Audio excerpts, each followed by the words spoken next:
Saat dunia menjadi gelap, ada masa ketika dunia terasa tidak adil. Kau berbuat baik, tapi yang kau dapat justru luka.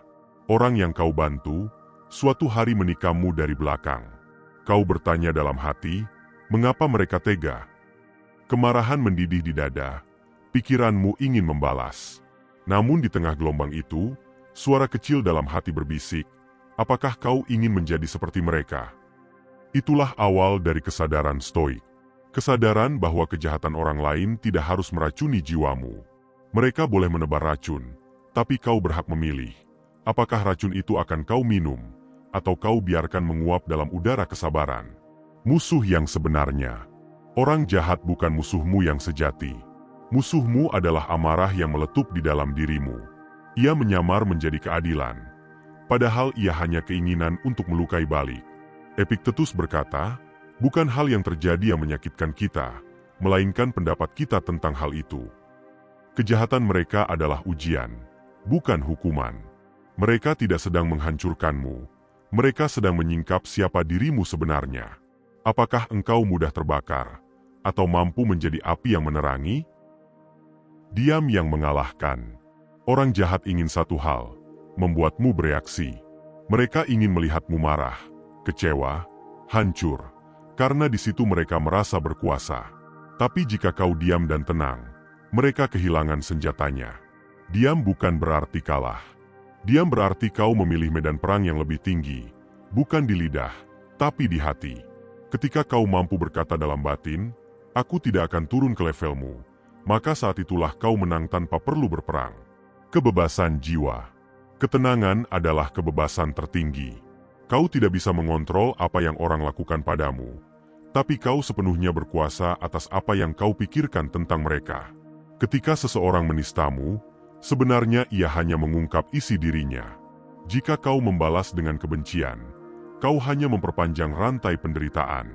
Marcus Aurelius menulis dalam Meditations, cara terbaik membalas orang yang berbuat jahat kepadamu adalah tidak menjadi seperti mereka. Kalimat itu bukan sekadar nasihat. Ia adalah pedang yang menebas ego. Kau belajar bahwa kemenangan bukan ketika musuhmu menderita, tetapi ketika kau tetap tenang dan tak tersentuh oleh keburukannya. Kemenangan suwene. Waktu berjalan. Orang jahat akan terjerat oleh perbuatannya sendiri. Kebencian adalah beban yang berat. Cepat atau lambat mereka akan letih menanggungnya. Sementara kau, yang memilih sabar dan jernih, berjalan ringan. Kau mungkin tidak membalas, tapi hidup akan membalas dengan caranya sendiri.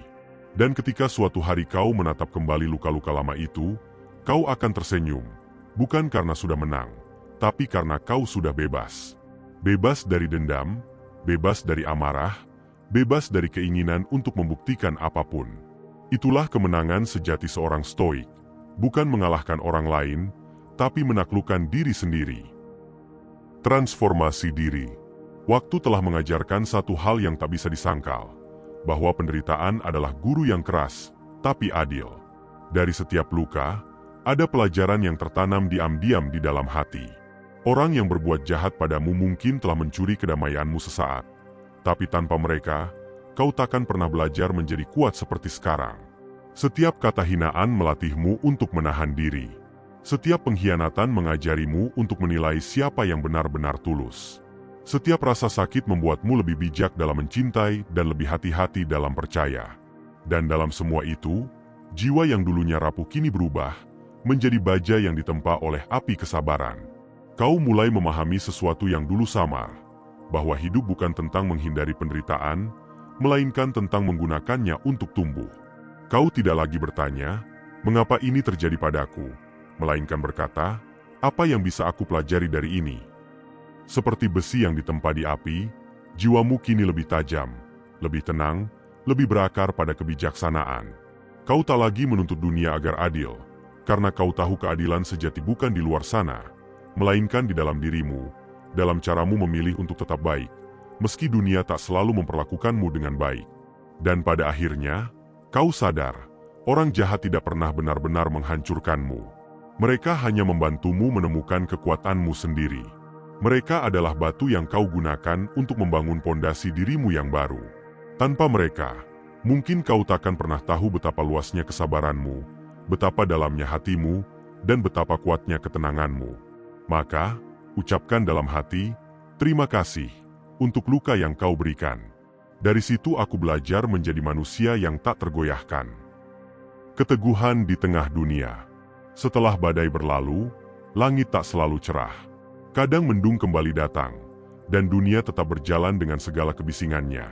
Iri, kebencian, fitnah, keserakahan.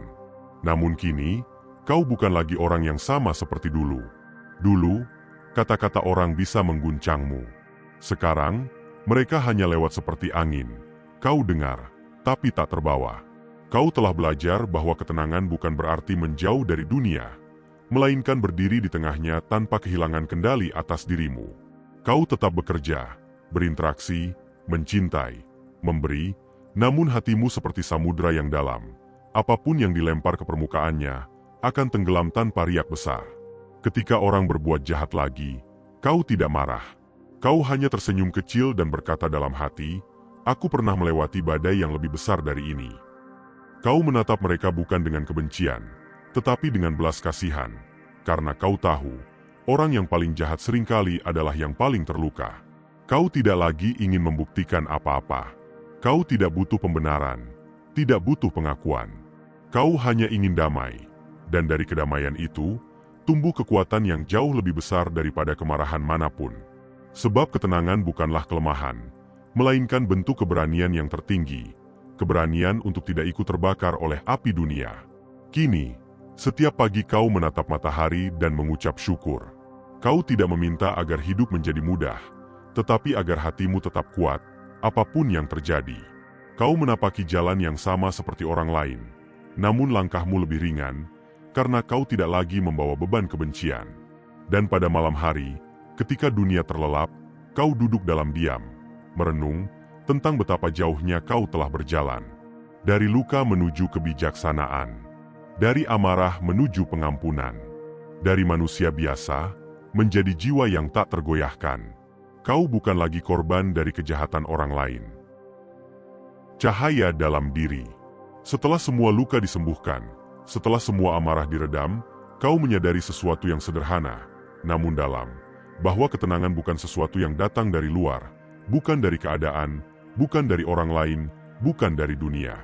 Ketenangan sejati tumbuh dari dalam, dari hati yang telah berdamai dengan masa lalu dan menerima hidup sebagaimana adanya. Kau dulu mencari keadilan, sekarang kau memahami bahwa keadilan sejati adalah keseimbangan batin. Kau dulu menunggu permintaan maaf, sekarang kau sadar, kau tak butuh itu untuk sembuh. Kau dulu ingin orang berubah, sekarang kau tahu, satu-satunya yang bisa kau ubah hanyalah dirimu sendiri. Dan di sanalah kau menemukan cahaya. Bukan cahaya yang silau, tapi cahaya yang lembut, hangat, dan abadi, cahaya dari hati yang telah berhenti berperang. Cahaya itu tidak memaksa, tidak menghakimi. Ia hanya ada, menerangi tanpa niat, menenangkan tanpa kata. Dari titik itu, cara pandangmu berubah. Orang yang dulu kau anggap musuh, kini kau lihat sebagai guru. Mereka yang pernah melukaimu, tanpa sadar telah membantu menyingkirkan kegelapan dalam dirimu sendiri. Mereka adalah cermin yang memperlihatkan sisi-sisi yang perlu kau jinakan. Keangkuhan, amarah, dan keinginan untuk diakui. Kini kau hidup bukan untuk membalas, bukan untuk membuktikan, tetapi untuk menjadi terang kecil di tengah gelapnya dunia. Kau mulai berbicara dengan lembut, bertindak dengan bijak, dan berjalan dengan tenang, karena kau tahu, tak ada yang bisa benar-benar mengganggumu selama cahaya itu tetap menyala di dalam dada. Suatu hari nanti, dunia akan tetap gaduh. Orang jahat akan tetap ada, fitnah akan terus berbisik di antara manusia. Namun kau tidak lagi goyah, karena kau telah menjadi rumah bagi ketenangan itu sendiri. Kau adalah bukti bahwa luka bisa menjadi jalan menuju kedamaian, dan bahwa jiwa yang tulus akan selalu menemukan jalannya pulang. Dan ketika malam terakhir tiba, kau tidak takut, karena kau telah hidup dengan damai, mencintai tanpa syarat, dan memaafkan bahkan mereka yang tidak meminta maaf. Cahaya dalam dirimu tidak akan padam, karena ia bukan milik dunia. Ia adalah bagian dari sesuatu yang lebih besar, lebih murni, lebih abadi, jiwa yang telah mengerti arti menjadi manusia yang stoik, dan manusia yang penuh kasih sekaligus. Bukan kemenangan yang megah, melainkan ketenangan yang hening. Itulah tanda bahwa kau telah menang atas dunia, karena akhirnya kau telah menang atas dirimu sendiri.